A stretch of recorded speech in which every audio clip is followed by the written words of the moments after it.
So, you've clicked on a thumbnail about the VAX Platinum Spot Wash Cleaner.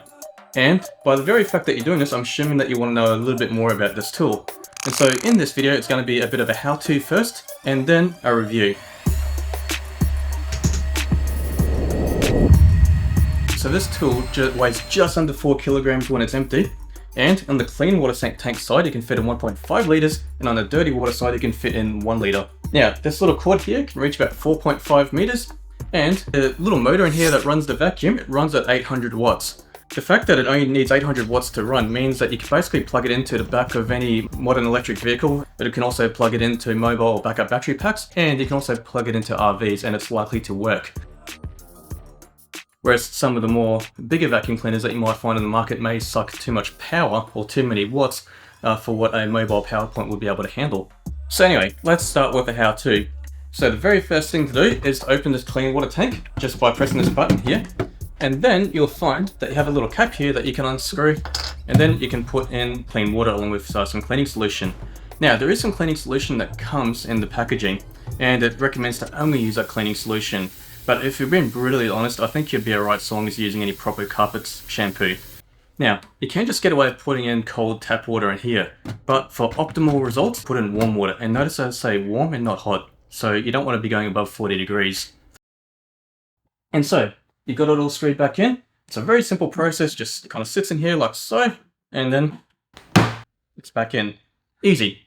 Now, for the dirty water side, you don't need to worry about that until you're finished. Now, just note 3 things before you press this on button, because these 3 things are very important. So, the first thing is to always make sure that this is upright at all times. You do not want this tipping over or leaning to the side or anything like that.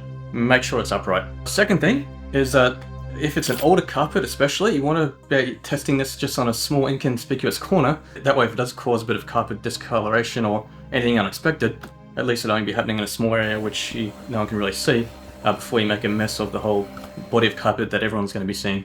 The last thing to note too is that if you're cleaning over a fresh stain, like say someone just tipped over a glass of wine or something like that, try actually using the vacuum function without spraying any of the clean water or carpet shampoo onto it. Just have a bit of a go of just going straight to the vacuum and just seeing how much luck you have. The reason being for that is that this will water down the wine a little bit, and then you'll be making the stain slightly bigger. When your pet first has its accident, or when the wine is freshly spilt, a lot of the mess is still going to be wet. And so you basically just want to suck up all of those wet bits straight away, and then for the bits that have already soaked in, well then you can deal with this the proper way of just putting in the carpet shampoo in the hot water. Alright, so now let's actually turn this on. So it's pretty easy here, you just press this on button here, and then you'll hear it running.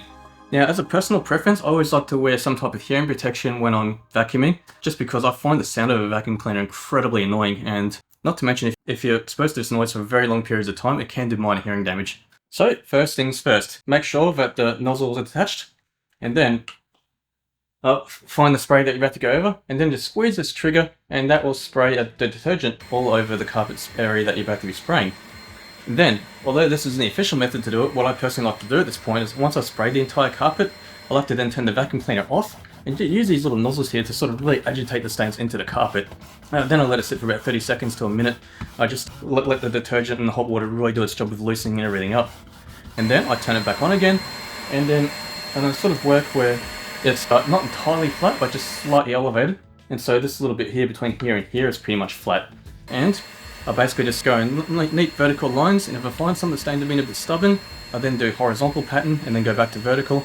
And that's basically just how I sort of try to loosen up all of the bits of dirt and grime that I'm trying to get up. Now, as you're vacuuming, you're going to be finding that the clean water side is going to be depleting, and the dirty water side is going to be upleading, or getting bigger. And this will happen until it gets to a point where this will get too over full, and then it will actually turn the vacuum to basically cut off its suction power.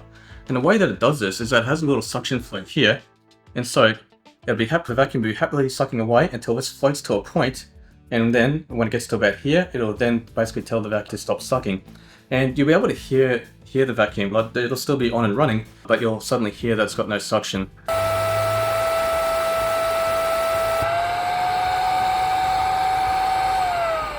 Another thing that can suddenly cause your vacuum to stop running on its own as well is if the motor is overworked and it starts overheating, and then the thermal regulator will notice that it's overheating and it'll force the vacuum to turn off. So this just protects your tool from basically damaging itself as well. And so there are two things to note that may cause your vacuum just to stop vacuuming on its own. Anyway, let's just say you've finished vacuuming now and you want to know how to get rid of the dirty water. It's very similar to the clean water tank, except there's just one additional step.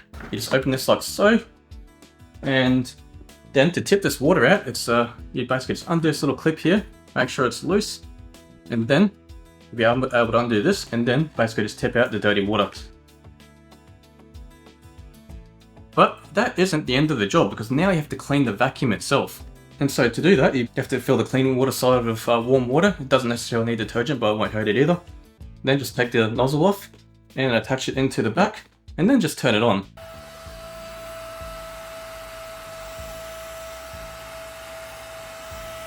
You'll see a very quick process here of the clean water getting empty and the dirty water filling up, and then just empty both of the waters afterwards, and the vacuum itself will be clean. And also just look out for this little piece here and just make sure there's no hairs or dirt or anything clogged in it, and just make sure that's clear as well.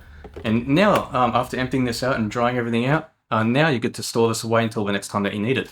And so that's the how-to covered, but now for the review. And so this is pretty much what you'd expect it to be. It's not better and it's not worse. Now, I wanted to give you an exact suction kPa or pascals, but this seems to be a big, well-guarded secret. I mean, ChatGPT or Gemini couldn't even figure it out for me. And so all I really have to go off is it has an 800 watt motor. And traditionally, other vacuum cleaners have about 600 to 2000. But as to how I felt it performed, I gave it a bit of a suction test on my hand, and it seemed to be able to clean up all the messes that I tried to address it with. It seems to be very comparable in performance just to any standard household vacuum cleaner. Except obviously this has the point of difference though, whereas this can clean wet messes, whereas if you obviously try to clean a wet mess with a normal vacuum cleaner, you're going to ruin it. And this is very suitable for if you're in a situation where you have a pet or you have a clumsy housemate that likes to spill wine. I'd say this is a very good tool, especially for its price point. Anyway, if you found this review useful, or if you have any other tips or you think I missed out any information, or especially if you know what the kPa suction is for this, please mention it in the comments. Anyway, as per usual, thanks for watching.